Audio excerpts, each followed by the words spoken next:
Our final video will be on the various verbal stems found in Biblical Hebrew. While the conjugation of a verb applies to the contour of a situation in time, according to Arnold and Joy, the stem of a verb reflects the type of action that is happening. And so there's two things to keep in mind with every verb. The conjugation, that is, whether it's an imperfect, a perfect, a vav consecutive imperfect, a vav perfect, as well as the infinitives, the construct, infinitive absolute, the participles, there is some relationship from that conjugation to the time that that action or that state of being is occurring in. What we've very much simplified it to is this idea of the perfect being that shows a past tense action, or the imperfect showing a future tense action. Those are all temporal markers. The stem is not related to time. It shows a different characteristic, namely the type of action which the verb is describing. So far we've seen one of these stems already, the cal, which it simply denotes a simple action. If it does not denote an action, it will denote a state of being. And so those states, those verbs that will illustrate the subject either being wise, or the subject being fat, or the subject being alive. Those are all verbs, Eli was fat, or Solomon was wise. Though we say those in English using predicate adjectives, in Hebrew those can be simply verbs, and so those are usually in the cal stem to represent some sort of state of being. The other option for the cal is just a simple action. When you think of he ran, he jumped, he played, he spoke, those are all simple actions, and if we look at them in the Hebrew, it is more likely reflected in the cal stem. The cal is by far the most common stem in the Hebrew Bible, but there are other significant ones that you ought to know, because you will come across them, and oftentimes they will demonstrate some sort of interpretive fruit, some sort of exegetical matter that you will want to pay attention to and look at. We'll be looking specifically at the six most common ones other than the cal. One of those is the nifal. I've shown it here both in the perfect third masculine singular and the imperfect third masculine singular on the top and bottom respectively.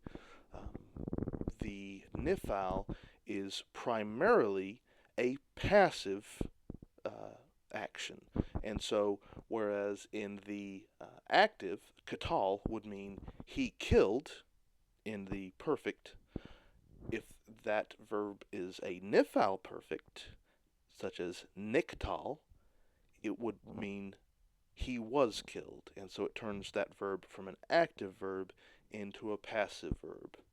Likewise, if it were a cal imperfect of katal, like yiktol, that would be normally translated as he will kill, he will be doing this action, but in this case, because it's in the nifal, yikkatel, that would end up being a passive verb, and so we would translate it still with that imperfect future nuance, but he will be killed. He will be the recipient of the action, the subject being the recipient of that action, rather than the doer of that action.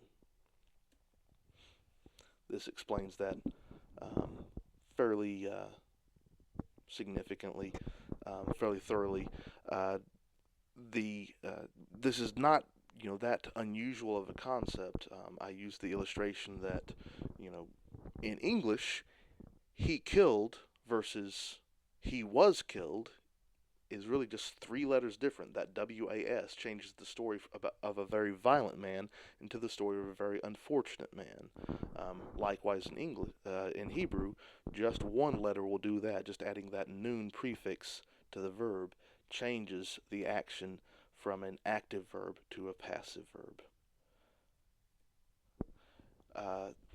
Most grammarians will point out that the nifal historically in biblical Hebrew actually started out as a reflexive action. That is an action which the subject performs on itself. Hebrew does not have the reflexive pronouns like English does. We could say, I washed myself or I clothed myself. Hebrew does not have myself, yourself, his self, those sorts of words to represent that action. And so the nifal will sometimes demonstrate a simple reflexive action, an action that the subject is not doing to another object, but is doing to themselves. This verb nishmar is translated as he guarded himself. So that's a good example of that. One of the things to keep in mind is if you're unsure about how these stems are going to nuance these verbs, what kind of action they are demonstrating, your first resource is going to be hop over to your lexicon. It will give you an example of how these verbs are being used and how they ought properly be translated. The piel is kind of the problem child of the stems. Um, in most student grammars, it's very quickly described as the intensive stem. So where shabar is translated as he broke, if it's in the piel, shaber, it's translated as he shattered, and so it seems to be a more intensive action, more forceful. This isn't quite accurate, and it's become under a lot of criticism in Hebrew because it doesn't adequately explain enough of the instances of the piel. These are just a couple examples of what the piel can possibly do. One of these ways is turning an intransitive verb, usually a cal verb, into a transitive verb. We said earlier the example, Eli was fat, 1 Samuel. The priest Eli is described as a large man or a great man, great of girth.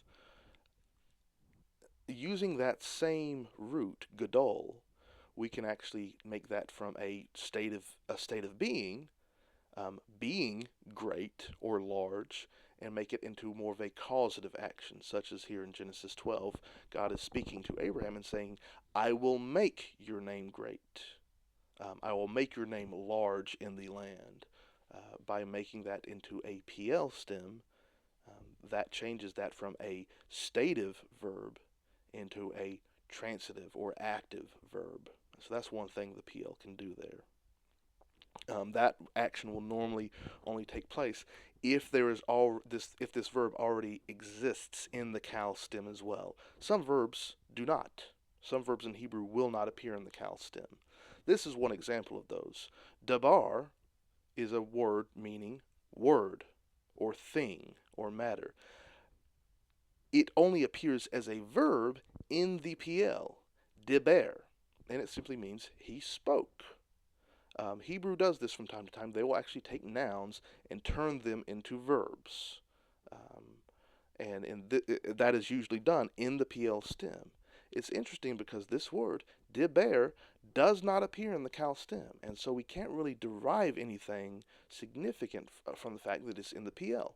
It's always in the piel, so we don't really have any sort of additional information. It's not he spoke loudly or more intensively or more passionately. It's simply he spoke. So it's simple, active voice. The specific nuance of the piel may be best demonstrated in a frequentive or a repeated, an iterative action, an action that happens repeatedly, an action that is performed repeatedly by the subject. This is an example from the Psalms where all the day, morning, I walk around. So the psalmist is sitting here mourning, and he's not walking once. He's not just walking just to the temple or just home or just through the fields. Everywhere he goes, all the journey he makes, he is mourning this entire time he walks around. The root there for that word halak, just by itself, if it's in the cal, it just means to go, to journey, to walk. But here, because of it's in the piel, it's walking around, it's meandering, it's wandering. And so that's kind of a frequentive, a repeated action. Going back to the first example we looked at for the piel, shabar up there at the top in the cal is he broke, but in the piel is shiber, he shattered. And this may actually better reflect a iterative function. So rather than breaking once, he breaks it repeatedly. Think about a piece of pottery or something like that. If you break it once, well, now you've got 8 pieces on the floor. But if you do it over and over, now you've got 416 pieces on the floor. And so that may be where this idea of the more intensive idea coming from, is because the action is performed repeatedly. And so that is an option for the piel there. Just like the cal is active, the nifal is its passive counterpart.